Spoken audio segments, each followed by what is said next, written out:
This conference will now be United recorded. States of America, to the republic for which it stands, one nation, under God, indivisible, with liberty and justice for all. Thank you.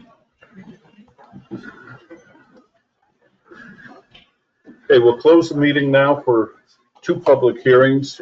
First, we have the Verizon Tower, and I believe we have two Verizon spokespeople that are on the screen right there, if everybody can see. Jared, I guess you're the spokesperson, or Will? I am. I'm Jared Lusk with Dixon Peabody. I submitted the application. My colleague Jeff Twitty covered the last meeting for me as we were double booked. Fortunately for Jeff, depending on your perspective, he's on his honeymoon, so I'm back covering. So good for Jeff. He's away. So I'm glad to be here. I appreciate the board seeing me this evening. I know we have this planning board and this public hearing and then another at 7. Is that true, or are they joint public hearings for both? Is that what's happening? No, it's individual hearings for each one. Okay. So again, as you know, we submitted an application dated June 30th, 2025 for a 115-foot wireless telecommunications facility to be located on property known as 1068 Bonnie View Road in the town. I assume the board's had the opportunity to review the application that's in front of you. Is that safe to say? Yes, sir. Okay. And so, as you know, it's a 115-foot tower on 0.23 acres of land, leased from the Antonucci's, Dean Antonucci to be exact. And the need for the project is documented in Exhibit G for the application. Does everybody have their application? And can you go to tab G? Okay. Just so the public's aware, this is the application that Verizon sent us.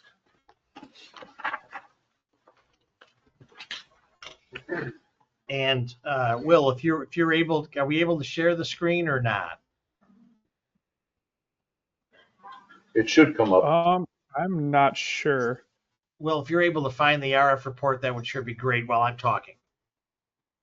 If we can show it up. The project is basically, as many of you may have met me previously, I've been working for Verizon Wireless in the Adirondack Park for very close to 20 years. And so there are 3 sites currently serving the area, not particularly well.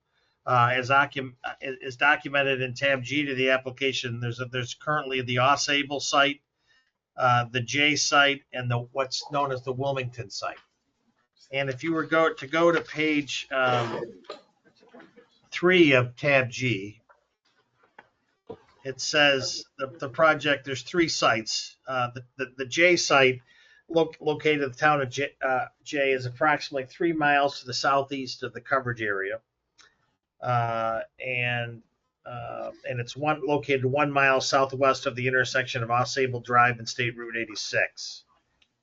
There's some coverage that comes into the area, particularly on the mid-band coverage, but not on the high-band coverage. Same thing with Wilmington.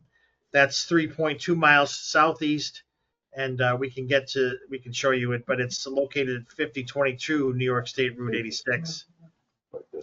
And there's a great deal of terrain and foliage in between that, and it does not get particularly good coverage into the area. And again, the third neighboring site is the Ausable site, that is constructed in the town of Ausable Forks, about 8.75 miles away.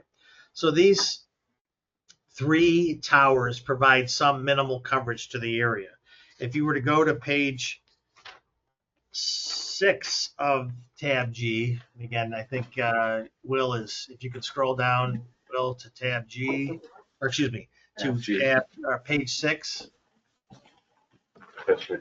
Looks like it. It's up on the screen too. Oh, they got it up there, yeah. All right, there you go, 6. Yep. These are the traffic graphs on the 3 surrounding.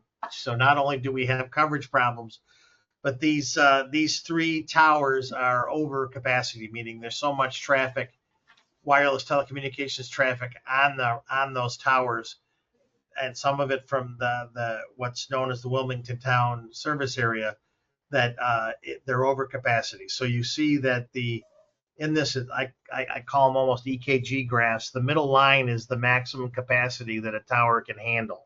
And you could say, and these are two frequencies that are currently operating on the tower. And you can see that at various times, this is over a year, and at various times it spikes. But you can see for the bulk of the year, the 700 megahertz is over capacity, and for a chunk of the year, the different frequency is over capacity. If you can scroll down to the next slide, please, Will. Okay, this is the Wilmington Alpha again. Each tower has 3 different sectors, and each sector points in a particular direction.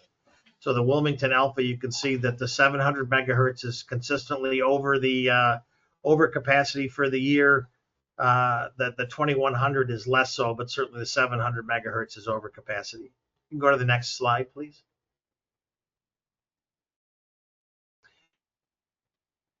And then here's Ausable, and you can see again that the 2100 megahertz is over some of the time, but the 700 megahertz frequency is over capacity all of the time. Again, over a 12-month period. So again, what this new tower will do, it will provide direct coverage to the area, again, that isn't particularly well covered. And any of the phone calls that were in this area that are currently going to those 3 surrounding sites that are over capacity will now come to this tower, thereby indirectly reducing the traffic on those 3 surrounding sites. So again, that's sort of the purpose. That's the purpose of the project. If you can keep scrolling down, Will, please. Keep going.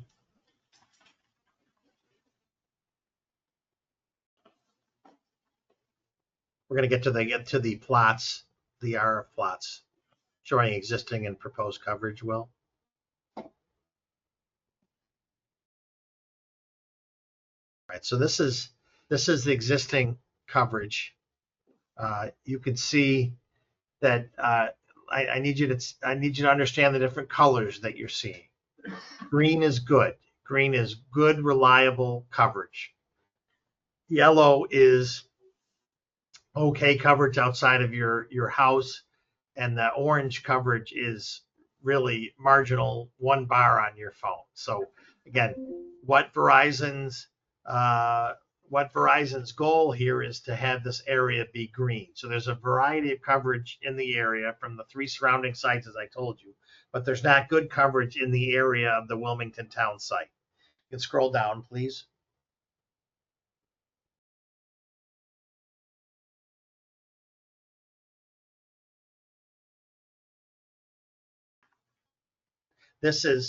You'll see now that we convert with this new tower. We've got good green coverage around the tower for the 700 megahertz, and it increases the yellow coverage beyond. But again, it's providing much better coverage to the central area. If you keep going down, Will. Remember when I told you about the 2100 megahertz? This frequency, because it's a higher frequency, it doesn't go as far as the 700 megahertz. So the coverage is different, but you can see that there's virtually no 2100 megahertz coverage in the vicinity of the tower. To the south, yes. To the north, etc., it doesn't. Keep going down, Will.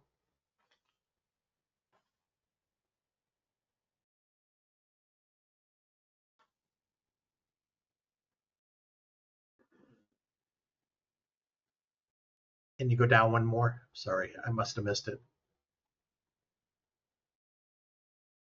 Excuse my ignorance. Is 21 megahertz what we'd be considering 5G and 700 is 4G? No, these are all 4G frequencies. Verizon operates on 4 different frequencies. The frequency in its 4G network. For the 4G, the reason why you're seeing 700 and 2100 megahertz is that Verizon's 4 frequencies are 700, 850, 1900, and 2100. So the frequency coverage that you see on 700 is virtually identical to the 850, and same thing with the 1900 and the 2100. So we're showing you two frequencies, but in actuality, 4 frequencies are operating. We don't like to clutter up the information that you see in front of you, showing you 1900 and 850, because they're essentially the same as 850 and 2100. So again, those are the 4 frequencies that make it 4G. There's also additional frequencies that they operate for 5G. Again, this is not based on those frequencies. Does that answer your question? Yes, it does. Thank you. Okay. So you can see that this is the existing 2100. Again, orange is just barely any coverage. The yellow is okay outside of your building. Green is in building. Can you scroll down, please, Will? Is your J tower working or not working? It's working. It just doesn't, that 2100 doesn't, because it's a higher frequency, it doesn't travel as far.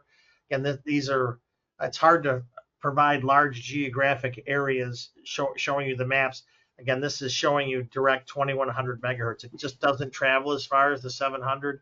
We're trying to show you the variety of coverage that you have under the different frequencies. So there's local, I guess it would be a rumor that either the Bassett Mountain J1 is either not 100% or inoperational right now. Is that correct, or is that incorrect? That's the first time hearing of any issue with J.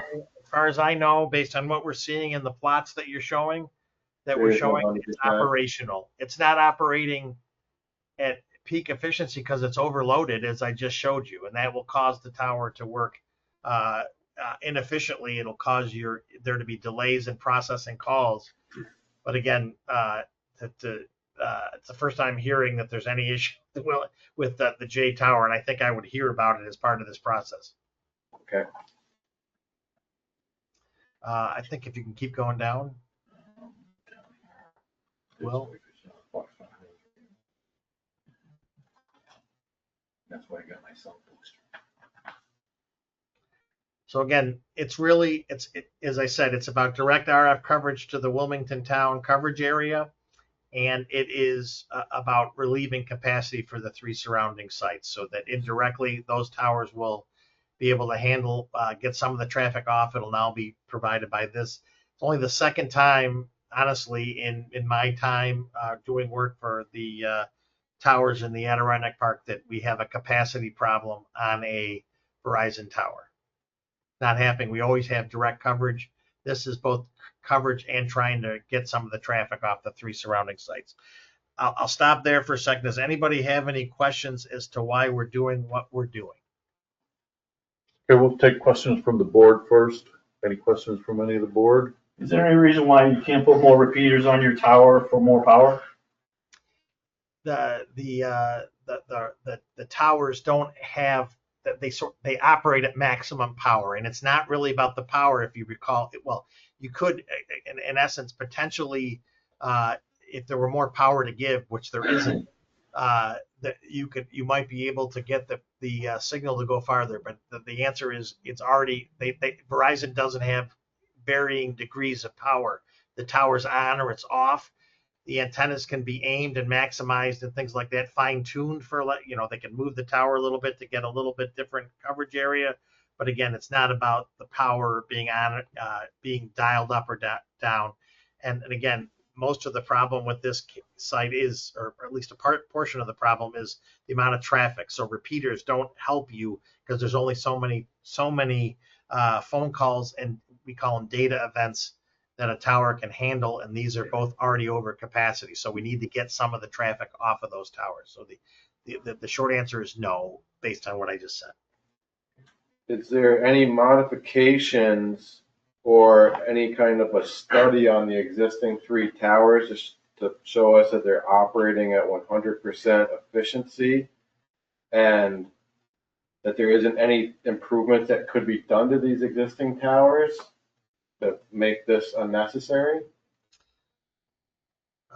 Again, it's the amount of traffic in the distance, right? The amount of traffic that's being handled by those towers are already over they're already handling too many calls. So what you're saying is that the towers that are existing in our area are operating at 100% efficiency, and there's nothing that we can do to make the existing towers operate more efficiently? Correct. Improve service? Because that's correct, because they're already operating on all four frequencies, and they're already over capacity in terms of the number of volume. As you can see, the forward data volume that we showed you on each of those graphs. Is there a study within this report that shows that in layman's terms to us, or are we just taking you on your word on this? Well, if you go back to those capacity graphs, those are the studies that show you over a 12-month period how The much. capacity graph has like a ghost chart line in it as well, too. When you look at it, there's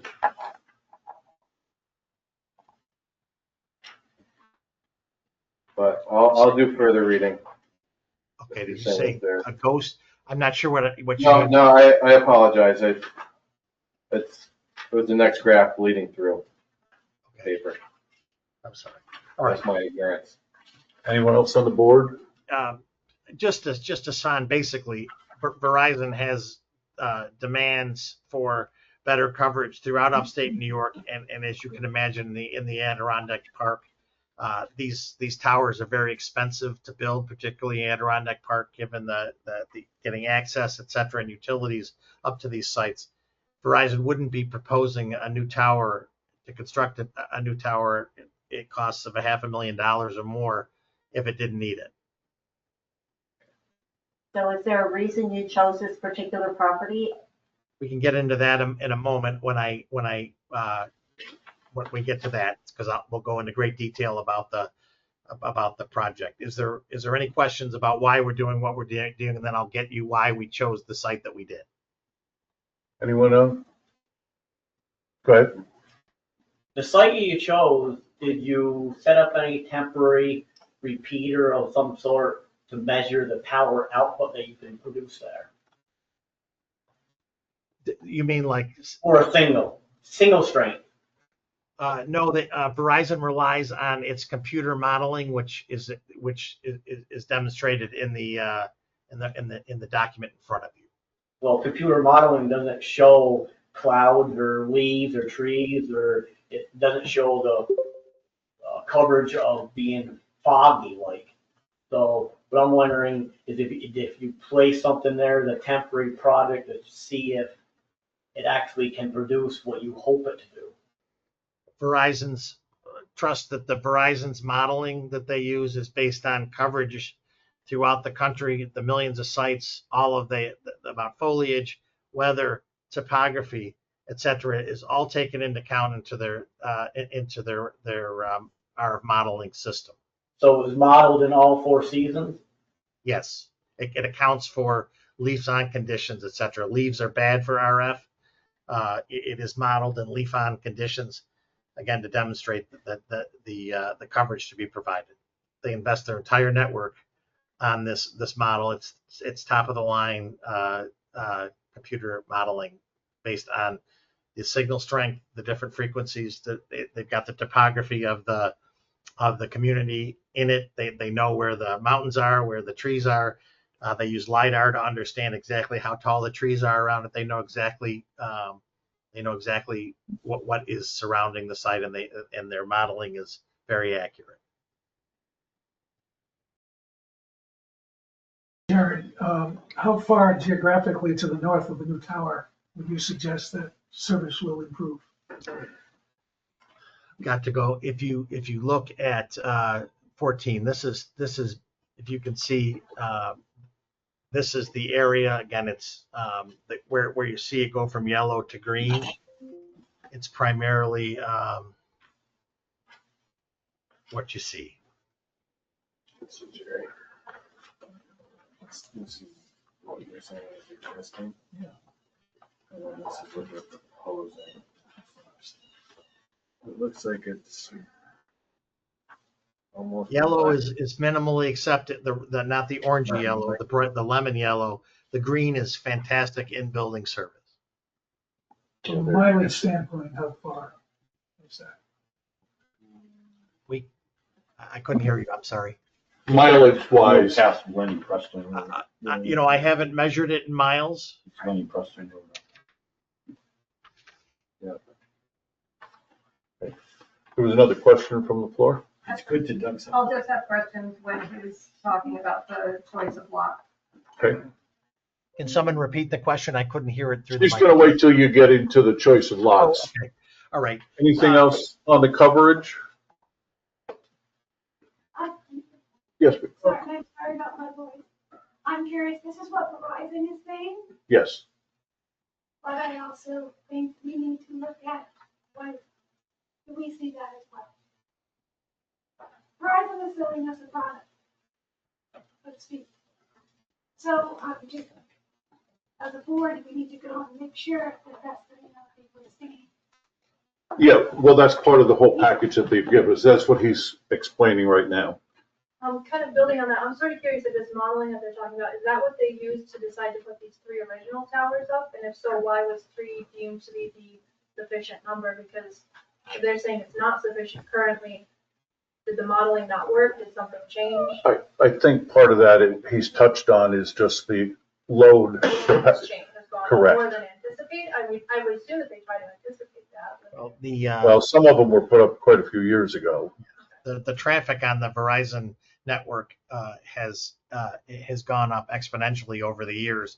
More than Towers, just people have 2 and 3 towers, and that's Who would have driving. thought kids all had them in school? seems like something good. Could you show the audience the image of the tower? They're gonna get to that, Jerry. Okay. We'll get that in a second. Can you scroll up, Will, to the search area that's located in this document, please? It's scrolling up at the top.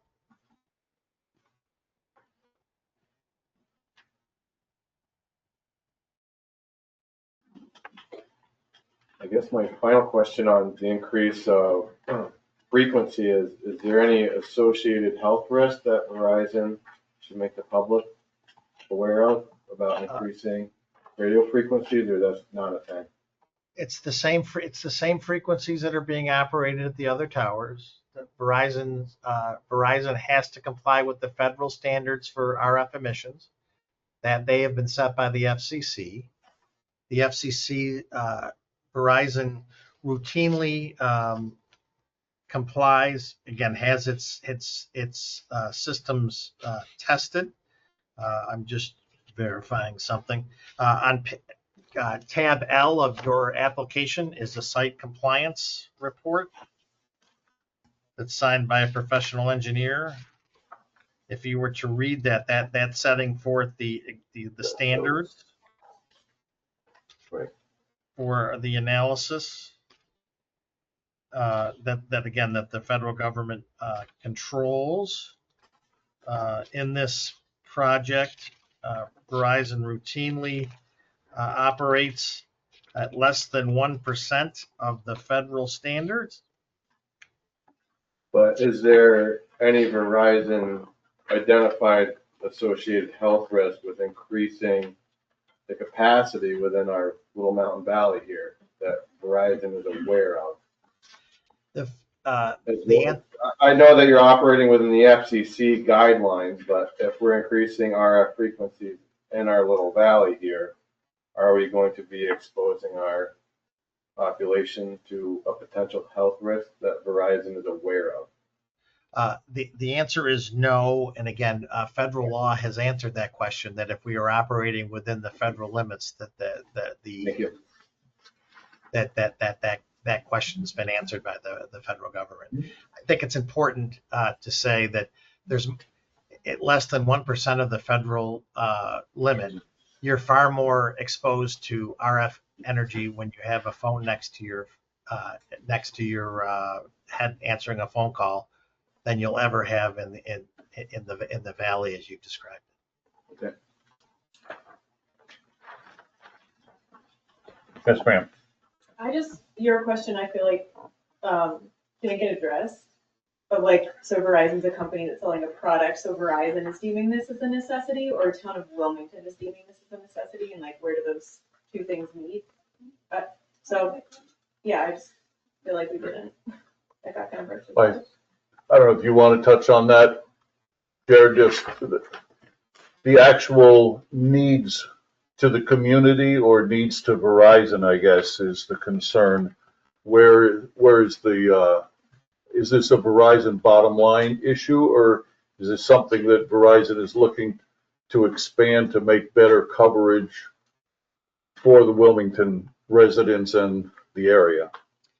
I think it's the latter, but that's not an easy way to describe it. I have to describe it a different way. The FCC has granted Verizon, just like they've granted AT&T and T-Mobile, they've granted them a license to deliver. These are public airways, right? Public frequencies that the FCC has licensed to Verizon, and Verizon has paid billions of dollars for that license. As a condition of receiving that license, it is obligated to deliver reliable wireless telecommunications service to as much of its licensed area as possible. So it has to report back to Verizon how its network is back to the FCC, how its network is operating and the needs, et cetera, in our constant build out plan. If we do not work hard to deliver reliable service to the entirety of its coverage area to the extent practical, we risk losing our license. And so again, Verizon doesn't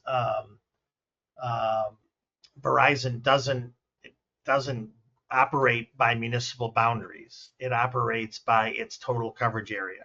Here, Route 86 and the area surrounding is in coverage. It doesn't know whether it's in the town of Wilmington or in the town of Ausable Forks or Indian Lake, any of those areas. It's based on coverage to the frequency area. So it doesn't deal with Wilmington. It specifically deals with the macro of its coverage area and looking for gaps in coverage or where they have network issues that need to be resolved. And in each one of those there's hundreds and hundreds of network issues that need to get resolved in upstate New York. I would say dozens and dozens and dozens in the Adirondack Park. And each year, Verizon's RF engineers prioritize what the biggest issues that each one of these projects and where they're going to invest their money and their time. And again, this tower rose to the top for this year as a need, and that's why we're providing. There's again dozens and dozens of other sites in the Adirondack Park that are necessary, but again, this is a big enough problem that it rose to the top of the list this year. Does that kind of answer? Well, I guess it's a need by our town. It's just our town. I have terrible cell coverage. Can I go over these two maps with That's you? why I'm asking. Like, Sure. I'm legitimately asking. I think in general for public safety, I know our EMS coverage. That's what we're doing. And I honestly have not heard enough of the project to be for or against it. But I do think that for public safety, it is definitely an issue that we don't have enough coverage in general.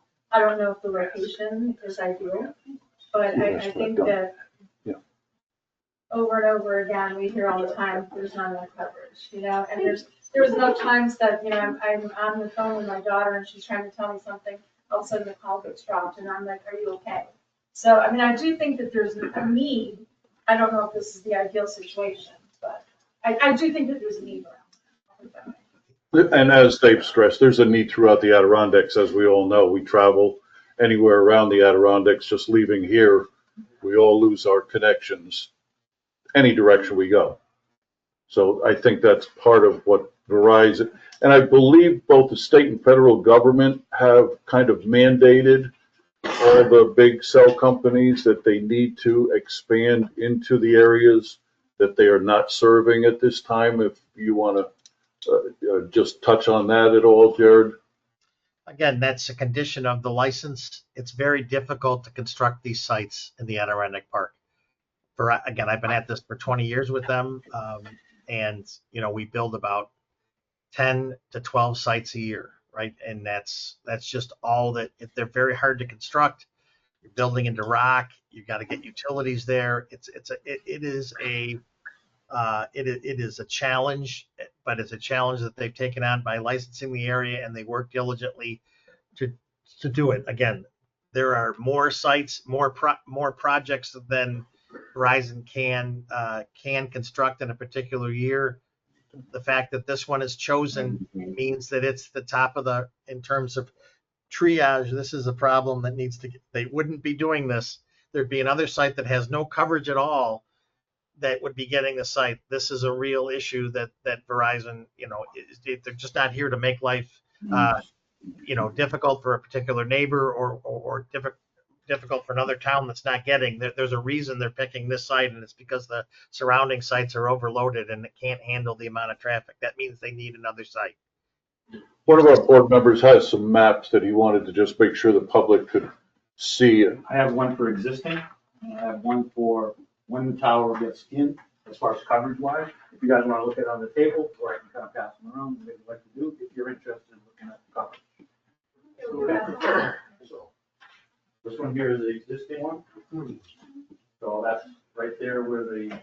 Jared, if you could get that back up to that, And that's the new. on the, I forget what page it is, showing the existing No coverage downtown. and the proposed coverage area with that tower. Yes. I think it was going back about 4 pages. Will, can you put that back up, please?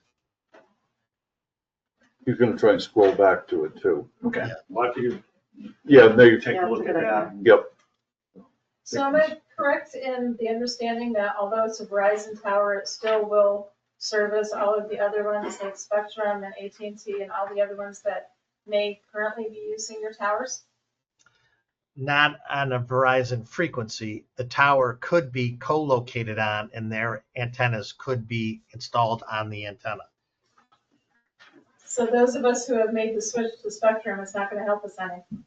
If Spectrum uses Verizon, and I don't know if Spectrum uses Verizon, sometimes they piggyback on the Verizon network. They allocate space on the network for Spectrum. If Spectrum can operate on the Verizon network, then it will. I can't speak to what Spectrum uses. All I can say is if the antennas are emitting a certain frequency, and if there's if Spectrum uses Verizon's frequencies, they may very well be able to use it. I can tell you that AT&T's will not. Sometimes T-Mobile does it, etc. But it's Verizon. This is a Verizon tower and Verizon's frequencies. I think that's the issue with the increased amount of traffic is there's so many other cell carriers using their towers. Right. Will, can you scroll down to see the existing and the proposed coverage? We'll go with the 700 because I think it was paid. I'm sorry, I put it away because I went to the. Were there any other specific questions regarding this right now? And we're going to let Jared go on to the next. You can scroll down. Again, this coverage is poor. That's the map that's going around right now. So you can see that this doesn't show you the different levels of coverage. So this is just whether there's coverage or not. You can see again, there's existing coverage coming from the surrounding towers, but it's not a coincidence that obviously the tower is pointing into the more populated area here because this is where most of the traffic is. So he's putting it here. So where you see green, that used to go to the surrounding towers. That traffic is now going to be handled by this tower, again, indirectly relieving the traffic on the surrounding towers. You can go up one or go down, Will, to the next. You can see the different grades of so again, this is green is great coverage, yellow is minimally acceptable, and the orange or yellow is just barely having coverage. So we want, this is the existing, we want to increase the again the as much green. Keep going down, buddy. We're all very familiar with the limited coverage. So again, that there's a lot of, again, it's the importance here is to try to get direct coverage in that area so it's not going to the surrounding sites. All right, so I know there was a question about the alternate sites. If you can go back up to the top, a few screens, a few slides, Will, there is a picture showing the the search area in a red ring. That's not it. I thought maybe it's farther back in the slide. Give me a second. I'm sorry, it's on page 10. All right, so this is the, and we can get into it a little bit when will pull up the site selection analysis, but this is the basic area. An RF engineer knows nothing about zoning. He doesn't, in this case, he doesn't know anything about who owns the property. He's basically saying, if I'm going to get direct coverage to the populated area to be able to relieve the capacity for the 3 surrounding sites, I basically need to put a tower in this vicinity. And that, again, he's looking at his maps, he's looking at the coverage, and that ring that you see in front of you goes to Will and his team. And Will's job is to go out to the area. You can zoom in a little bit, Will, by chance? On the ring. All right, so he doesn't know anything about who owns the property. He doesn't know the zoning. He doesn't know what the town says about anything. He just says, look, I need a tower in this vicinity, and that's what goes out to Will. You can go now to, I can give you I know there's a search ring, and that's the search ring. And as you know, there's a wetlands. If you can now go to, can you pull up your site selection analysis, Will, and I'll start talking about the site selection. This ring is what goes to Will. Will's job is then to contact me. We look at the zoning for the town of Wilmington. We also have to deal with the FAA. And it's our job, and then Will go to our project engineer and get a tax map. On that tax map, he will also, can't build in wetlands. We can't build in the river, right? We can't, we have to build, understand what your setbacks are. We try to build a tower that's compliant with your zoning and also meets the APA requirements. So that there's a whole process to try to locate a site. In this case, obviously, we can't build it in residential neighborhoods like on a residential lot. We have to find a lot that's big enough to host a facility. Also, that has utilities, that is constructible, right? We can build a road. We can't drive a Verizon van up on top of a mountain. It's got to have access. So in this case, there were 6. This search ring, there were 6 parcels that were identified as potential locations. Will, can you pull up the site selection project, please? Now, this ring is a basic idea vicinity, not really all that detailed. The RF engineer says, go find sites in this area. Doesn't mean we have to be in the ring, but it's got to be close to the ring, because that's where he needs the tower. So in this case, Will and his team went out and are you able to pull up your site selection analysis, Will, and get to the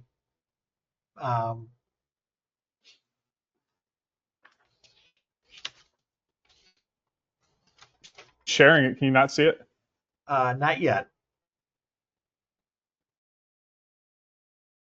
How about now? You're sharing your screen, but we're seeing Jared a bunch of Zoom screens. I have it over. It's on the screen. That's strange. Okay.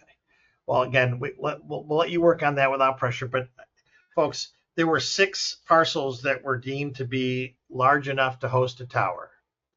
They were located to the northeast of this ring. Most of them in the vicinity of this parcel on Bonnie View Road. It was an easy decision, unfortunately, for us to choose the location. Because of the 6 sites, 2 of them were owned by the Antonucci family. And one of them has wetlands on it and couldn't be constructed. So Mr. Antonucci said he was happy to lease us the property. There were 4 other parcels, and 4 other properties that were considered, and I can discuss each one of them. One was the property owned by Robert Politi. If I'm mispronouncing that name, I apologize. Tax parcel 26.2-3-30.110. It's one parcel located at New York State Route 86 in the town of Wilmington, totaling 37.27 acres in size. It's wooded with an existing access road on the property and is located in the low intensity zoning district. With an existing access road, you can imagine, as I've described it, that would be an ideal location for us to construct a tower. However, after making several attempts to contact Mr. Politi, he did respond. So we do not have the right to condemn. All we have is we have to get a landlord to agree to lease this property. Next was Jennifer Cantwell, tax parcel 16.3-2-2, again at 1096 Bonneview Road. That has 18.40 acres, and same thing. She, although Jennifer showed initial interest, but then became unresponsive, stopped responding to Will and his team. Same for Richard Whitney at tax parcel 16.3-1-28.100. He didn't respond to any of our inquiries, including, and Will, can you describe what your inquiries typically involve? A letter, isn't it? Yeah, so we'll send out a letter initially to try and gain interest. We'll wait a week or two to see if we get responses, and then I'll start calling individuals and seeing if they're interested. A lot of the times I didn't get a response, and then other times, for example, with Dean, I was able to talk through with him, explain what we're proposing, and work out a location that worked for him and come to an agreement. Next was Donald Biggs, tax parcel 16.3-2-22.00. Again, it's located off New York State Route 86, 4.5 acres in size. It's open in the front and wooded in the rear. The landlord didn't respond or show any interest after making several attempts to contact him. So those were the 4 parcels that were not owned by the Antonucci's, and in each instance, they either responded and stopped responding or didn't respond. So the Antonucci's parcels were the only 2 options. One of them had a wetland on it and couldn't be used. So really, by process of elimination, this is the only location in the search area that, or the vicinity of the search area that was available to us. And so when you ask why we picked this site, it really was the only one that's available.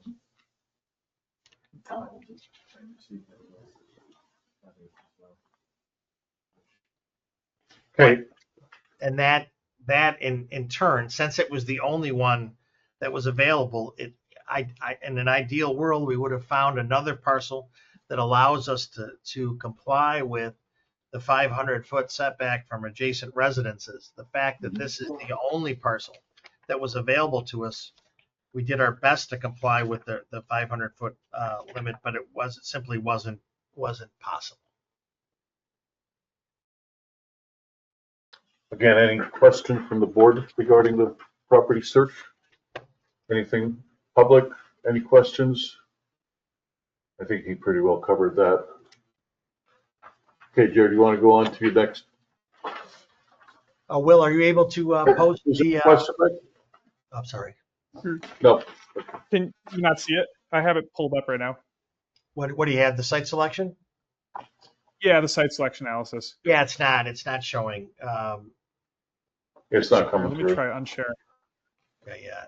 The next, I'd like to show them the visual simulations. Let's try that.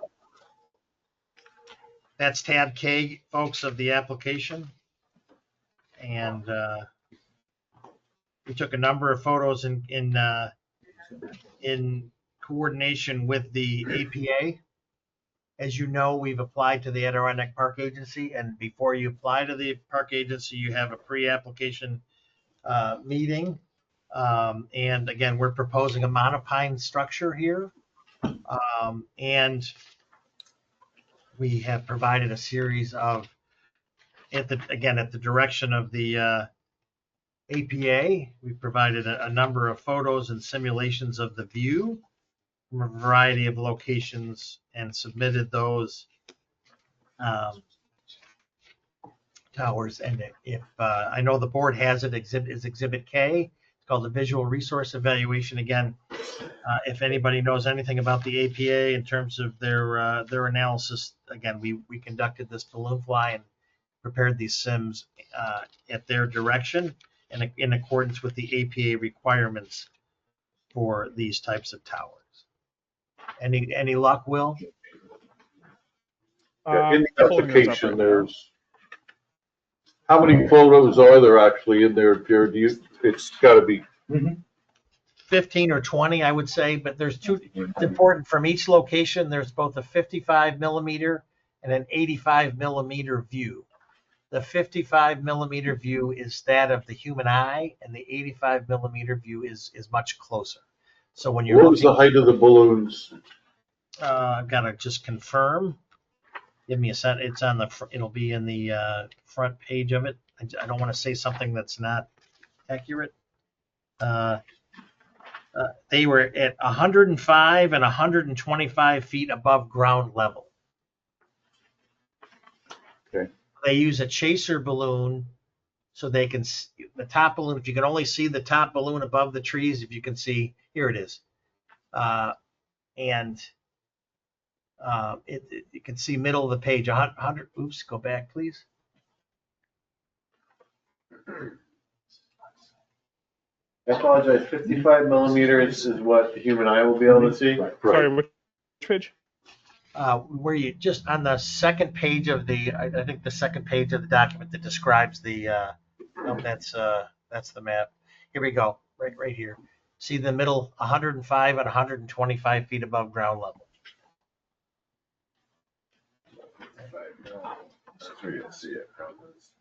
So if you can scroll down, let's start scrolling through the photos, Will, one at a time, please. Will's got the toughest job. Yeah. This is the photo location map. So you can see this is, again, 105 and 125. This was a photo that was provided by the APA. If you scroll down, you'll see it's a little bit weird. If you go, keep scrolling, Will. That was not one we took, but again, this is a monopole. And this is weird about the simulation because it was there. We had to simulate the road, and so it's just the APA's car was there, so that sort of gets hanging. But you can see what we're trying to do with the road. Keep going. How tall are the trees on your site, on proposed site? We can look at those. There's a sheet in the site plans that has the tree survey, and so that all the trees within 200 feet of the tower are documented, the species and the height. So we can get to that in a moment. Okay, so here's the 55 millimeter. If you keep scrolling down, photo 2, you can see that it's not particularly visible. Here's the 85. Get a little closer. Keep going. Here's the sim. Here's 3. Here's a monopole. Keep scrolling. There's a lot of photos, so we gotta keep moving, Will. Here's the monopine. Keep going. Again, I can't see the bottom. I think this is the 85 millimeter.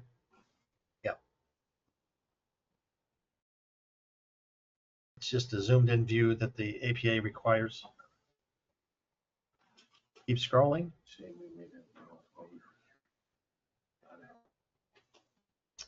Here's photo 4. If you can go back up just a smidge so you can see that that's. Sorry, there's a bit of a lag on it. Yeah, no worries. So there you have the balloon. They're trying to show you where the balloon is with the arrow. It's about a mile away, 0.97 miles away. You can see there's the monopole design. to keep scrolling? Yeah, there's a lag, sorry.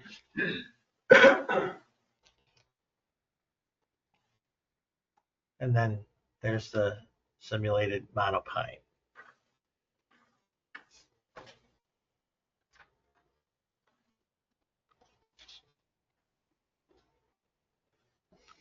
Keep scrolling. There you have it, the 85.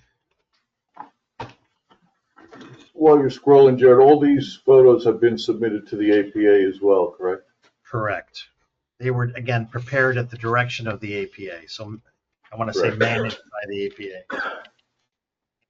Tab M is the, Bless you. Thank you. again, we'll just keep scrolling so you can see the various views.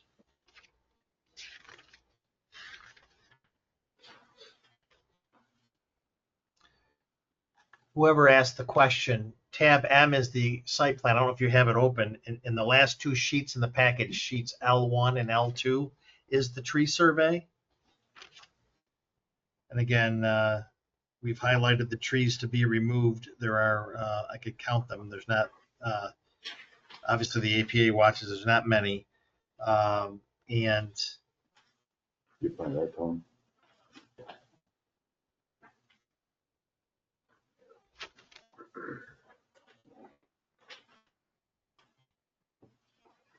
the trees are, I would say, all in the 60, if I'm reading the columns.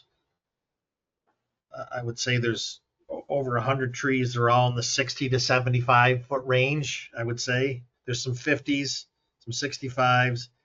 And again, mostly in that 50 to 70. I'm seeing a 75, a few of them. Again, mostly in the 60 to 65 foot range, though. To answer your question. As those trees grow, because white pine tops out around 140 feet, is that going to make this not a good tower anymore? Funny you should say that. As I said, I've been at this for 20 years. So some of the towers that we built, the Adirondack Park Agency is very strict on the visibility of the tower, particularly as it stands above the surrounding tree canopy. And so what we're finding now after 20 years or so of doing this or more, some of the towers are starting to experience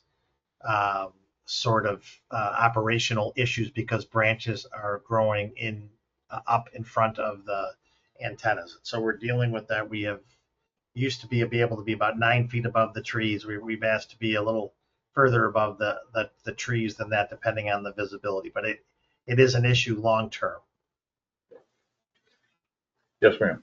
Doesn't that then go back to your question of like, are they efficient? Are the existing towers efficient? And so like if they're having operational issues because of the tree boughs, I feel like your original question was like, are these towers fully operational? So then like you're saying no, they're having operational issues.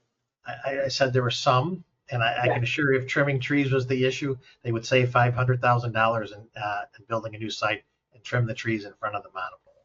That's not the issue. As we're scrolling, other questions? Are you guys making a decision tonight on this? We accept the proposal. No. we can vote on this to accept it, but then there are going to be, we'd pass it on to zoning and to the APA contingent on their approvals besides ours. It has to be approved by both zoning and by the APA. Then I'd like to recommend that the next time that there's a presentation, that they come in person with actual plans because the public can't see anything. I just think that it's disrespectful if we're going to approve or disapprove something of this magnitude. The public needs to be able to see what we're actually looking at. I'd like to second that once again, I apologize for my voice. Everyone I've mentioned this to has no idea. Residents near me, all over Wilmington, don't know that where this proposed site is, and how high it's going to be, and that they're going to see it. As a count, no. Right, unfortunately, I mean, I've even looked on the website, the town website, and looked at some of the plans and everything, and I haven't seen these, and I can't tell any of this stuff. I just think that if if there's something of this magnitude that we're all going to be able to see. And I understand that you said limited trees are gonna be cut, but we've heard that story before, look at what happened at the KOA and everything, and I just think that we deserve better. We should have a real presentation. You are getting a presentation. We were at the last meeting and the plans are there. It's all in the application. So The plans have been at the town, available at the town, but again, But this is a public hearing, and so at a Correct. public hearing, when the public was fully made aware of it, and the public was invited to come, then we should have the actual plans to look at. I think it's important for you to come to the town hall and look at the package. We're happy to come and present. Again, I'm going to show you the plans. The plans are very detailed, down to which trees are coming out, their size, et cetera. And it's, again, very detailed plans, again, supervised by the APA. Jared, will there be a clear cut involved at the base of this? A clear cut at the base of the tower? Yeah. Again, if tab it M, is detailed in here. it's very It is detailed very- which towers, which. It does show it in here. That's good, but I can't see what you're seeing. So Okay. the answer to the question would be great. Yeah. Well, again, if, And the diameter of it?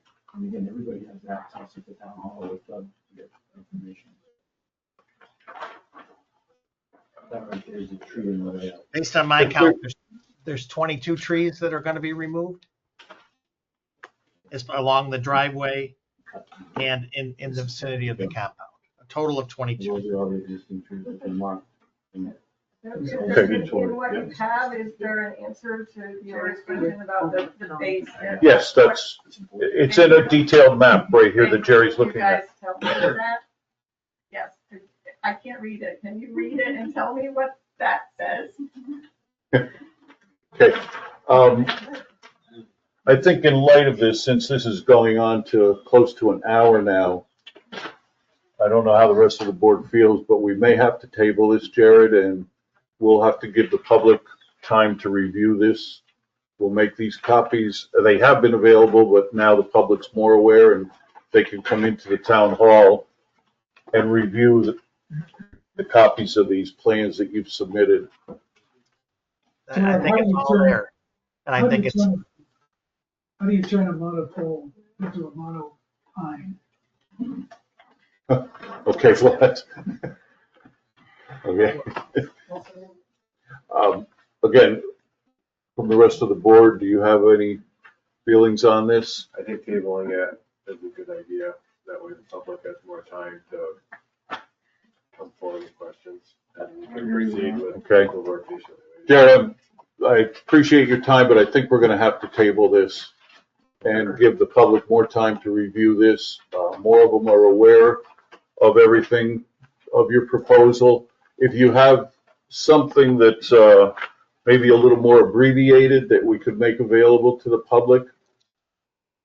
I think it's important for them to review the bulk of the application because that's, their questions involve that, it's all there. So So I think it's important for them to review the particularly the federal emissions, the photo stims, the plans, the need, and the site selection report. It's all in that application, and I wouldn't know what exhibits to cut that aren't as important. They're all tied with each other. So if the application can be made available to anybody that's interested, I think that would be helpful. In a perfect world, when do you wish to start this project? We still have to get through the APA, and we still have to get through the federal regulatory program. So ideally, we would probably start construction of this next summer. But it all depends on when we can get fiber. It all ties. We have the tree cutting requirements, obviously, because of the bats, and so. Again, as soon as possible, and I think it's sometimes it takes. I mean, there was there's a site in the APA now that got approved in 2022, and we're just starting construction because of the environmental regulatory process. So just so everybody's aware too, the APA will move forward on your application whether, we table this for the month or whatever, that still process is ongoing. But I think, and again, I'm gonna ask the board to make a motion to table this at this time. And we'll continue the discussion, and we'll make sure the public is made aware that there is packages for them to view in detail at the town offices here. If any board member has any questions, please email and we'll arrange to come to the next meeting. I don't know, again, happy to answer any questions. I thought your presentation was very well put together. Thank you. I did hear that. Okay. All right. Public again, anything else? Just one. Thank you, Chair. I have a little bit of trepidation about speaking since I'm on the zoning committee as well. But given all the talk, I just want, as a citizen, forget zoning, forget, because that has to be addressed legally and exactly by the letter of the law. But as a citizen, when I first saw this, I was actually excited about it.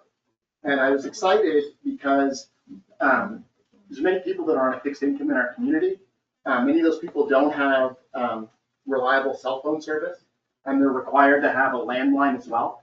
And this is an opportunity for that person to no longer have that landline, which is, with all the costs going up, it's rather expensive. Additionally, as we add extra, so 50% of America only has a cell phone for internet. That's all they have. And as we add additional competitors, and I don't like to say this like in front of Verizon, but as we add additional competitors, pricing doesn't necessarily go down, but Spectrum and Frontier have less leverage on us. When we only have Spectrum as an example for internet, we all see our bills creep up 80 to 90 to 100, and then Frontier came in, and then they have an introduction, and it's $50 a month for 2 years or whatever. And as we add, when we have additional competitors in our marketplace, it gives them less competition. So from that standpoint, I was like, oh, this is great. That we've got another avenue. So we have to obviously address the location, the aesthetics, the law, zoning, the 500-foot setback. But I was excited about, people on fixed incomes being able to get rid of that landline if they needed to, reliable 911 if someone has a heart attack or there's a fire. There's a lot of people that don't have good cell service now. So I think we have to balance those things. And thinking, hey, we want to see this, but hey, if our neighbor has a heart attack, it's nice that they can make that phone call. So. Okay, very good. Yes. So I was wondering, can we put the tower on your land and or your land? Because our land butts right up against the Andalusians. I don't want a cell phone tower up above my house. But the people who seem very excited about it, it's not near their house. And that's always the way, right? No one ever wants it in their backyard. Yeah. And it makes things really difficult because no one ever wants anything. No one wants a road or a tower or a water tower. So then you can end up at a standstill. And I don't know the solution. And maybe I have great cell phone service and you want to put it like on our land. So the people who don't have great cell phone service, put it on their land. And there are people that are sold. There are people that are sold and they're like, oh, I just heard a corporation tell me this story and I just thought it was so cute. And I can understand your position. There are a lot of factors that are going into this. Is there going to be 5G on this? 4. Can it go 5G eventually? Yes. Yes. He said yes. Well, you did say that. There's various types of 5G, so that's a loaded question. But there are additional frequencies that can be used at the tower. Okay. Got a motion by For the board. record, I do have really good cell phone coverage, and I wouldn't mind having it on my land. I have a big piece of property. Well, there's a possibility. Okay. in the red circle.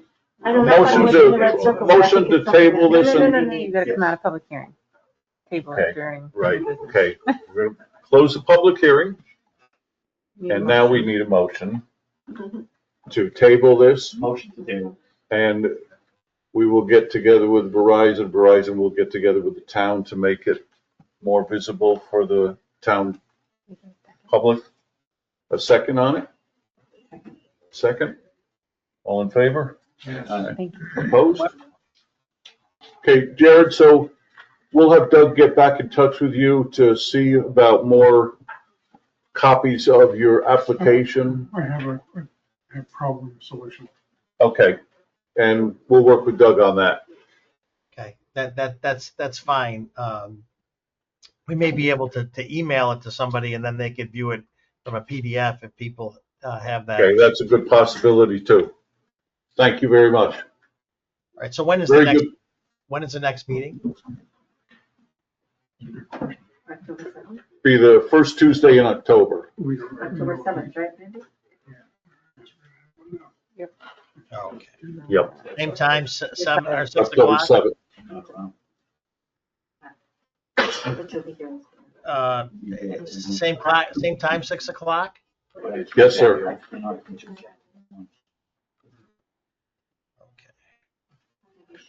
Thank you, folks. If you have any questions, please let us know. Okay, thank you. Bye now. Oh, am I gonna stay on now for the planning board or the ZBA? No, ZBA. No. Zoning, no. Oh, so isn't there a public hearing at 7 o'clock? It's Well, going to be tabled because we haven't passed it. well, we can go ahead and probably do that. Get it out of the way. Okay, Right after this meeting is over. okay. Yeah, we've had some people waiting. Yeah. There are some people waiting for it. So you want to call back or you want to just, I'll stay here. okay, very It good. shouldn't take too much longer. Okay, we're going to move on. We're going to close the meeting again. And we have another public hearing. Oop. And this one is for the Spruce Lodge special use permit. Do you want to just give us a brief Of the, update on everything that's going on? yeah, so when we bought the property, there was 10 existing units, rentable units there, and Can you just introduce yourself? oh, I'm Yuri, by the way. I'm the owner of the Wolf Jaw Lodge and I run that Spruce Lodge in town. And our plan is to spruce up the property, no pun intended, but like to bring it up because before the previous owner had only 10 units available and it was operated in a very limited capacity. So our idea was to buy the property and to renovate the existing structures on the property. There used to be a diner space, so we're turning that diner space into 5 rentable units. There's a unit above it as well, and then there's on the north side of the property, it was I don't think those rooms have been occupied in 30 years. It was pretty dilapidated, so we gutted all those units and we're renovating all that. So at the end of the day, it's gonna be a 27-unit hotel. With a lot of the nice amenities. There's going to be a hot tub in the back, a sauna, a nice little hiking trail in the back of the property. So I think it's going to be the nicest hotel in town. So we're pretty proud about that. And yeah, if you guys drive by it, there's a lot of cars there. We have 25 people on that site every day. So we should be done construction by December on that property. So we're pretty excited about it for the town. Very good. Any questions from the board first? Anybody in public, any questions? I think everybody's seen all the work going on there. You anticipate increasing the hiring local? How many people would you employ? Yeah, I mean, the previous owner, I think they had 3 employees there. And we've kept those 6 people who are local. There's 3 people who live in Wilmington. We're keeping those people on and we're looking to hire 2 more people locally. So if you have anybody local who's looking for a job, we're looking for Wolf Jaw and the Spruce Lodge. We're looking for a couple of cleaners and front desk people. So you guys know of anybody. It's just difficult to hire here locally. Professionally. You were the new owner, Yuri? Yes, I am. When did that happen? July, about 2 months ago. So it's gonna be a hotel and motel, whichever, not short-term rental rooms. I mean, it's operating the same way it was before, just with more units and a little bit lower of rates, so it's more affordable to the local community. Before, I think the average rate in the summer was like $400 plus. Very priced out anybody locally to go see it. It was only people from out of town with a lot of money who could come there, and so we dropped the rates pretty significantly so that anyone locally can, you know. And it will draw more in from the outside too. To draw in more from the outside, I think it's gonna bring a lot more to the community. You know, and it's on the hard corner of the intersection of town, so I think it's gonna be a beautiful building. We're doing a really nice design on the exterior of the building. It's gonna be a nice black with a white pine look, so it's gonna really pop for the town. I think I'm proud of it. I'm proud of it for Wilmington. Restaurant? No, the restaurant we got rid of because it's just, you know, we're having staffing issues at Wolf Jaw, so I can't even imagine, you know, staffing issues with a restaurant, and that's not a business that I would, you know, feel comfortable investing in this area, not to, you know, shoot down Wilmington. That's why I'm investing in it. I love Wilmington. It's just, it's tough to make certain businesses work in this area. Certain people do it well, and our business is hospitality, and I think it's, you know, what's best for that property to make it work is to add those extra units to the diner space that used to be there. Honestly, the diner space was in pretty rough shape and really low ceilings. I just don't think to this day and age it would have been the best for the town. Thank you. Yeah. Any other questions? Okay. Need a motion for approval of special use permit? Have Gotta to close close it. the public hearing On a first. motion. Okay, Need a motion. I make a motion to close the public hearing. Thank you. seconded, all in favor? Okay, now you can. Okay, and now we'll motion to accept the special use permit. I'll make a motion and accept this. Okay. Seconded, I Sure. Second it. all in favor? Aye. Opposed? Okay, very good, thank you, Gary. And good luck with it all.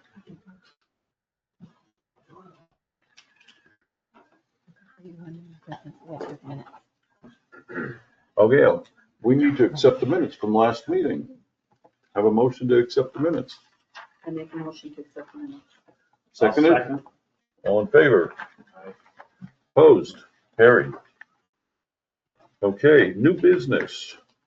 We have the 2-lot subdivision next to Bruce Hare Way. Doug, you want to just give a, Ralph's here. You can explain. well, I guess you would be the best spokesperson for that. Do it if you want. We have a, Thank you. We may be running low. that's okay, I'll work Gotta with share. you. 2.5 acre parcel in the corner of Route 86, Bruce Hare Way. Currently, there's a house on it, its own septic, town water, and own driveway. We're looking to create 2 parcels. This is in, if you look at the map, the blue is the overall parcel, the red is the proposed. This is moderate intensity, both APA and town, also in the scenic corridor, so we need the 150-foot setback. We're looking to create 2 lots, one being 1.3 acres and the other one being 1.25 acres. Since this is portion of a existing subdivision, it is jurisdictional to the APA, which we have submitted to. Have a septic design completed. Talking with the APA, they're fine with the parcel, but they did find an old permit discussing wetlands and with a stream out back. So we're probably going to do a little more work with that, but I don't think that's going to be an issue. Our septic design is quite a ways into the front yard, quite a ways from that. So the only thing we might want to do is have it contingent on APA. That's what I was going to ask. I was going to ask if we can, you know, when we do the public hearing, if we could have approval contingent on the APA. Right, okay. Any other questions? So the proposed house is sitting beyond past the 150-foot setback. It's going to have its own septic. It's going to have its own driveway. The driveway is going to be off Bruce Hare Way, not off 86, and which is actually an existing driveway, and will have its own water service. Any questions? Are they gonna include Bruce Hare Way? Bruce Hare Way is not a town road. I know. Are the homeowners? They're not the owners of Bruce Hairway. Bruce Hairway is owned by, I think it's a second or third lot in both sides. They bought it on a tax sale years ago. The McMahon? I don't remember who their name is off the top of my head. Give me 1 second. No, the McMahons don't. That's Fireside Yeah. Wood. McNaughton? Okay. That's right. That's the Well, owner these right there. people wouldn't have anything to do. They don't with have, it. they don't have anything to do with There's no the, relevancy there. Yeah.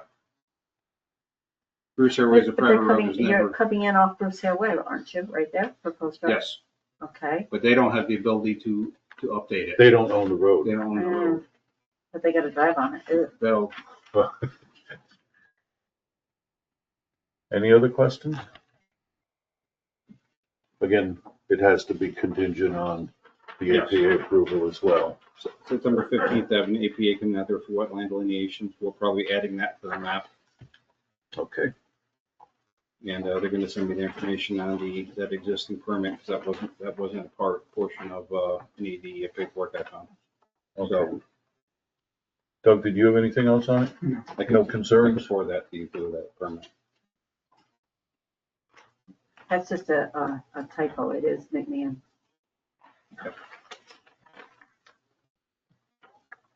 Tony, any questions or nope? Nothing whatsoever. Pretty straightforward. Yep. It's creating a new lot. There's plenty of room there for it. It meets current zoning. So we'll schedule a public hearing. Perfect. Thank you very much. Thank you, Russ. Need a motion to schedule the hearing. Motion to schedule the public hearing at the next available date. Sure, I'll make a motion. Okay. I'm Six? hogging it Yeah. here. Look at All you. in favor? It was quick. All right. Opposed? So carried. Awesome. Thank you. Till October 7th. Perfect. Yeah. Thank you very much. Thank you. Have a good night. Okay. Thanks, Rob. Okay, moving on to old business. We have 4 items. The last one is not gonna, since Carol's not here. Fireside Wood, Bruce Hairway. Do we have a resolution on that? Does anyone want to make any motion? Well, the idea is that they were supposed to come back 1 year after operation Right. to have a review by the planning board. This was done in 2022. However, they went over to the storage facility up a lot. They were eventually kicked off of there a year ago. They've been operating off their property since then. So just to keep all their ducks in order and make it right, they're approaching the planning board now, 1 year later after operation, just to get a continuance on the special use. Have we got any complaints from the neighborhood at all? Of No. noise or smell, No, gas, anything like in that? fact, the closest neighbor is giving a letter, thumbs up. That Kathy Dawson. Yep. In favor of it, Yes, in favor. right. So we just need to vote to Accept the accept special the special use permit permanently. So. Motion up. I'll make a motion to Okay, approve Jim. the closest neighbor. Yep. Okay, seconded? Second. Okay, all in favor? Opposed? So moved. Yeah. Okay. Tiny home discussion. Okay, tiny home discussion. I came up with some information on tiny home. So we got a couple of websites I found information on, and one was the Upcodes of New York, Appendix Q. They do, Fannie Mae and FHA requires that in order to put together loans and things for certain square footages of homes, Fannie Mae is 600 and FHA is 400. So we're down to, again, the tiny home, 275 to 400 square. Can you put them on an accessory dwelling unit? As far as that goes, or a house on wheels, and you have to do, it falls under the classification of RV. Right. Well, if it's a house on wheels, it has to be on a slab or foundation. That's correct, exactly. State code state building codes have certain room sizes, bath, kitchen, egress, safety, laundry, ceiling height, and utilities, so the tiny homes would have to meet those. I would recommend having it at least 300 square feet. Okay. So we're gonna go minimum 3, is that what we're looking at? It's 15 by 20.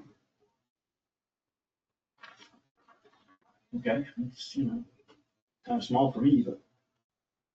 Another thing I found out too, that the,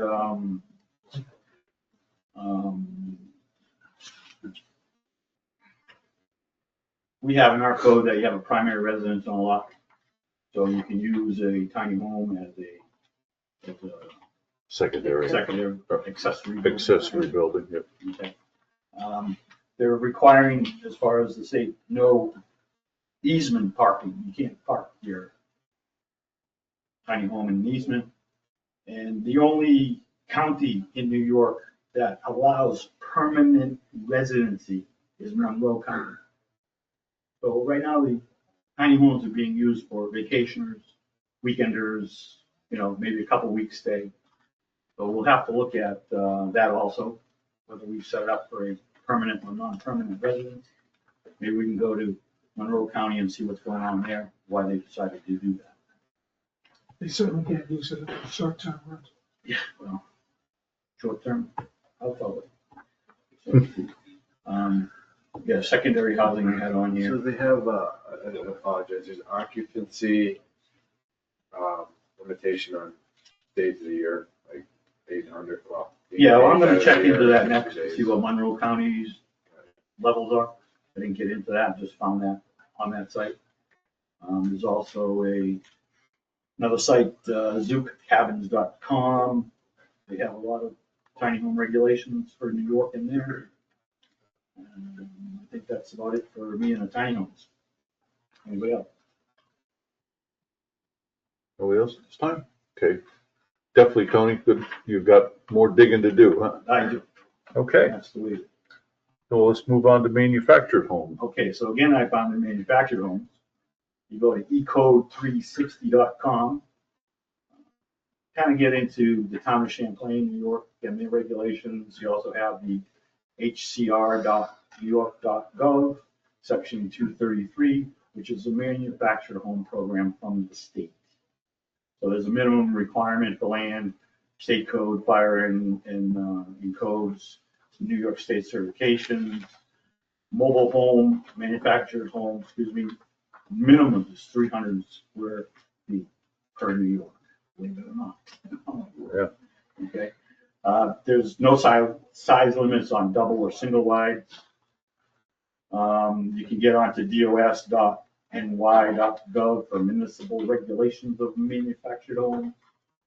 Double wide, as we get into 1 acre, 2 acre, 3 acre zoning changes. The double wide is anywhere from 20 wide to 36 wide to 32 to 80 long, 1,000 to 2,300 square feet. Single wide again is 14 to 18 wide, 52 to 80 long, 500 to 1,300 square feet. So we're looking at acreage wise, if it's a well and septic, we cannot have a 1 acre lot. It's gonna have to be a minimum 2 acre lot because of coverage. Right. Distance for protection, of neighbors and safety for. Health department sanitation. requirements as well. That's right. correct. So we can do a special variance or whatever, if they come up with a special thing that they needed on a. And that would be on a 1-to-1, 1-by-1 basis. Yes, they would have to come and we'd have to look at all that to see. Correct. That would also involve zoning as well. That's correct. That would do that. Just to keep you busy, Jim. Right. So. Laura, did you do more investigation too? You had brought up about the. No, I re-forwarded my original email from February. I didn't. Okay. That was pretty all. Yep, okay. Nothing else though. Add to it. No. Okay. So Very another good. thing I want to throw in the mix for new stuff is I read this Fawn Valley, the Lake Placid paper. So again, we've got the homes maybe over there, these are the same company. Yep. Good. I mean, these guys are cranking over here now. Those are manufactured though, not mobile. Yeah, I understand, but they're on foundation, so. No, they're modular, not. Yeah. Modular. Well, modular rather, stick built. No. Modular is the same classification as stick built. Right. But it's not manufactured, it is manufactured is the newer term for mobile home. Modular is more than one piece. Again, I'm a little- terminology. I'm a little unclear of the definition. There's no difference between a mobile home and a manufactured home? The words mobile home aren't used anymore. What's that? The words mobile home aren't used anymore. So They're all manufactured Yeah. homes. But is the manufactured home what we saw 2 decades ago as a mobile home? Manufactured comes on wheels. Comes on wheels. Whether it's Modular one comes piece in or two pieces. piece. As a axle and a steel frame underneath it. And a modular home is different than a manufactured / mobile home. Like a stick-built home, but it's built in a factory under a controlled environment and then brought to the building site and assembled either in modules or walls to go up, but it's all. Like built in a Sears, controlled environment. going back for Jerry. And they also have to have a basement. They have to have a basement. Have a foundation. Right, a foundation, correct. It can be a crawl space, but, yeah. Okay. So, very good, thank you, Tony. It's more work we got to lay out. Just trying to refine. Yep. And livestock discussion. Is there any further? Well, we were supposed to bring it up in front of the board for last agenda, but that never happened. Again, we're still working on this livestock. Terminology and straightening, okay, so we just need to fine tune and pass that around to all the board members again and let Yes, everybody. I think everybody got a copy of it. So, I believe so. so we just want to look at that, refine that. Yep. And then again, submit it to council and see if they'll do something with it. Make sure it's all legally. Instead of it roundabout. Yep, I think this was hinted at when I wasn't here. we'll get copies to everybody again, just to make sure. Very good. Okay, right now, we're gonna skip the forestry. Carol's not here, and we're gonna open it up to public comment. Again, thank you everybody for being here and spending the time. Anybody have anything that they want to bring up tonight that hasn't been brought up already? Go ahead, Laura. Doug, do you agree with the minimum of 1 acre for, I mean, 2 acres. 1 or 2 acres for a manufactured home? I don't see why that would be any different than any other home. I would agree with you. I think that is what we've been looking at, yeah. But Tony just said 1 or 2 acres. Well, depending upon the situation, if it's got a well and a septic, you have to be 100 feet away from. He was referring to the requirements to meet health department requirements and all that. So that's where we said that it may end up going for a change, a zoning board approval for a variance and all. It really depends on the lot. Right, that's, But Ralph did say that an acre and a half was all that was required, not 2 acres. You can do it in a half acre, do it in a half acre. No, not a half, an acre and a half. You can do it in a half acre. what he's you can do saying it in is a you half. could do it if you meet all the requirements. Okay. That makes sense? Yeah, Dan. Just to reiterate what the gentleman in the back mentioned, going back to the cell tower, being an ambulance driver and fire department, it really is important, cell service. For people in need and for people responding as well. So just moving forward. Yeah, I think especially the emergency services are leaning more and more towards cell service than the old radio service that they had for many. All of our response stuff is on our cell phones now. Right. All of our calls through our cell phones. And your links to the hospital are all done through cell service and all now too.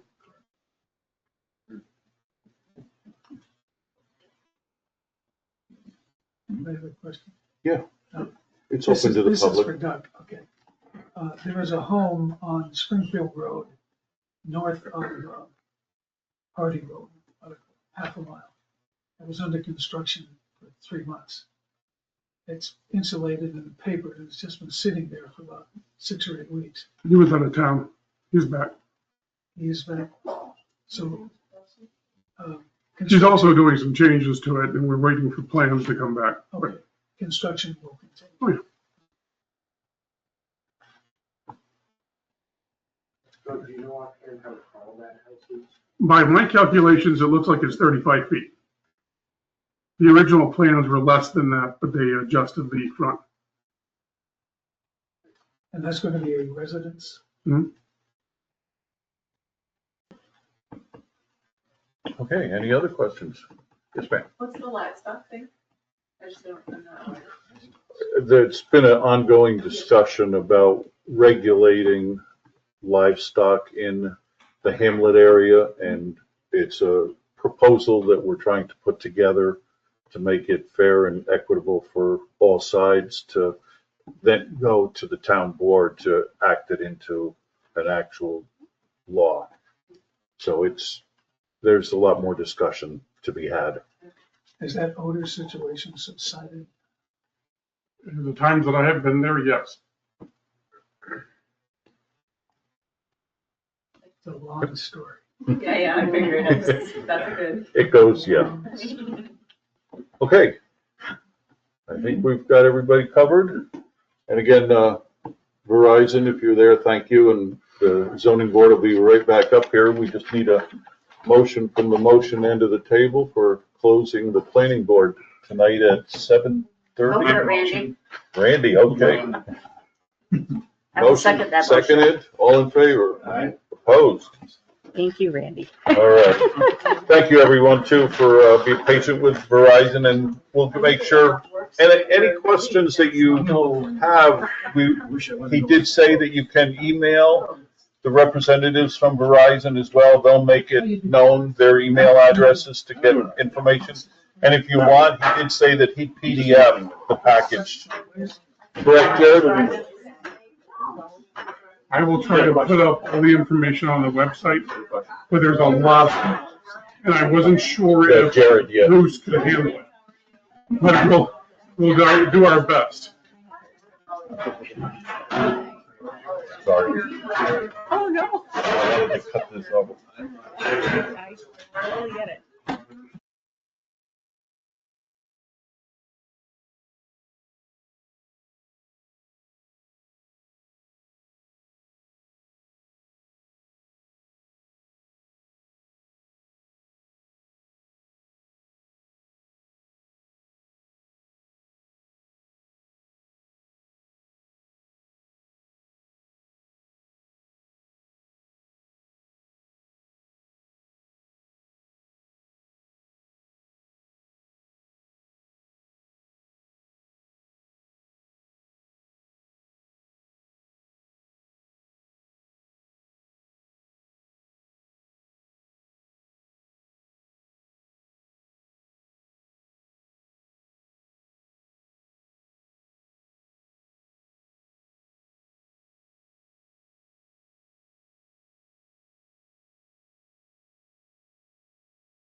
United States of America, to the republic for which it stands, one nation, under God, indivisible, with liberty and justice for all. So we'll begin with We'll open the public hearing So I think we're gonna open and then close the public hearing. for Is- Verizon. For the tower, just so So, it's so on we record. can give a chance to be more prepared, have the town have more time to really consider all the implications on both sides and location and just all the pieces. So let's get a resolution to open it. Motion, Beth, Okay. Jim second. Jim, Second. all in favor? Aye. Okay. And we gotta close it. Now we gotta close it. Yep. Times two. Jared, can you please email me the proper address for people to get a hold of Verizon if we need that avenue for information? I'd actually prefer if they directed the question to you and then you directed it to me so that I don't know who these people are, so. I understood. I'll take care of it. Thank you. Just before we lose Jared, can I ask you one question? I have a question for Jared, and I don't know if this is the can I ask a question that is? Jared, can I ask just one question? Sure.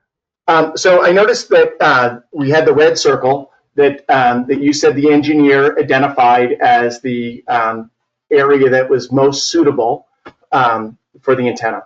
And the piece of property that we're talking about actually isn't inside the red circle. Right. It's outside of that red circle. And as it stands now, with the existing antennas, we do have some service. The service isn't great.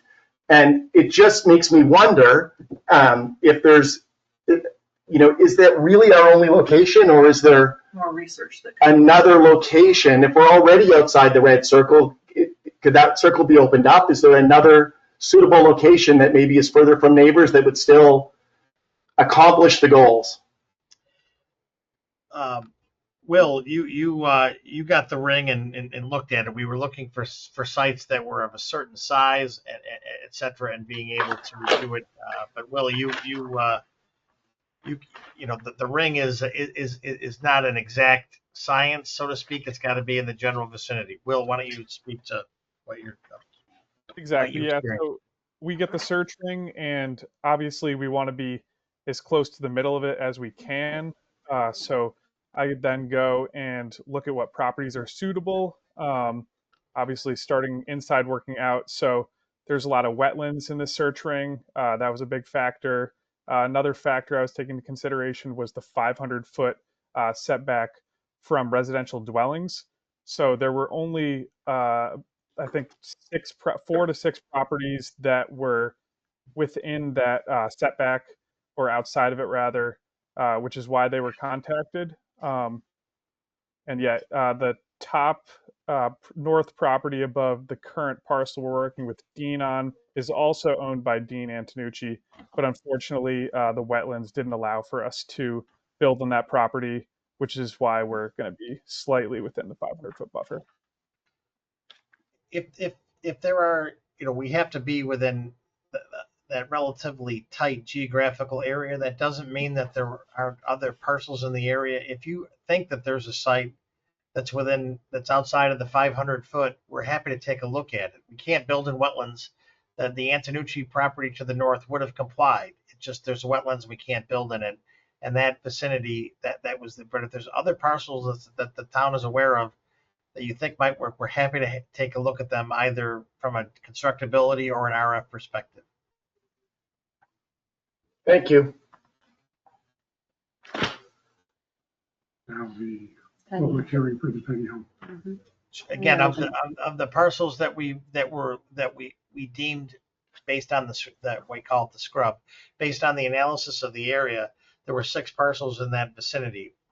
This was the only site that was both available and didn't have wetlands on it, because remember, 4 of the parcels were owned by third parties that either stopped responding or didn't respond to the inquiry. And you did thank you. I'd say thank you, Jared and Will. I think I was even out of order by asking the question. So we do appreciate it, and I think we'll move on. Okay, so what do we do from here? I'll get a hold of you. All right, so when is the next zoning? We sort of have to manage it with the APA. What's the process? So we're coming back before the planning board on 10/7. When is the next ZBA meeting? 10-7. 10-7, directly following. All right, so we'll be back in front of you on 10-7. Yes, sir. And you'll get me any questions that you have or any suggested locations that you want us to explore. In advance of that. Yeah, I now probably need you can get it's not a quick processing analysis. So if you get them to me within the next week or so, that'll give the RF engineer the opportunity to review them in advance of that meeting if it's helpful. I don't work for you or you don't work for me. It'll just be helpful if he's got enough time to be able to analyze those. Okay. All right. All right, and we'll see you on 10-7. Thank you, gentlemen. Thank you. Thanks so much. Now we open the next one.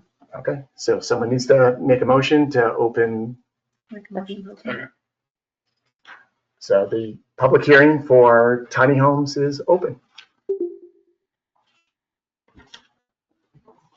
Specifically the PC Galligan Springfield Road variance. So Casey was removing a manufactured home to put a tiny home in its spot. And if anyone has any comment for or against, it would be nice to hear. I think tiny homes would be a wonderful thing in Wilmington, as they can be short-term rentals. No, they're planning on living in this as their Yeah. residence. So, and that's, yeah, I understand, I think it's great. Yeah, they're planning on living in it temporarily until they can build their forever home. That's not that's neither here nor there really in a way, because there's not a time limit on that. So that could be a long time, but no. It's me, by the way. Oh, I think it's awesome.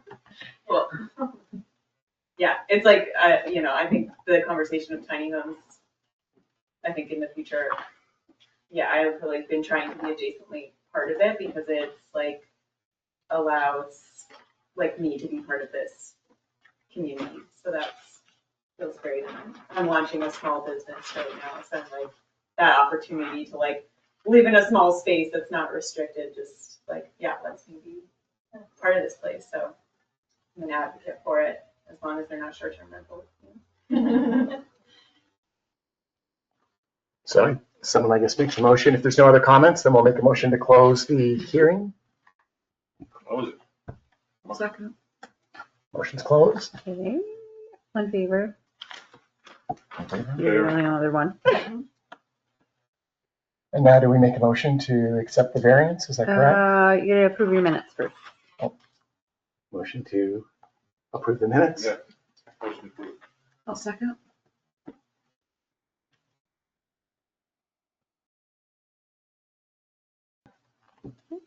Anything. No, it's new business. So, You want to table the Verizon conversation first? sorry, Sure. I thought we already did. So Well, we've we done that. closed the We public closed hearing. the public hearing, but now we have to So, table. so a it for motion the to next- table it until after the next planning board when the town has more time to. Okay.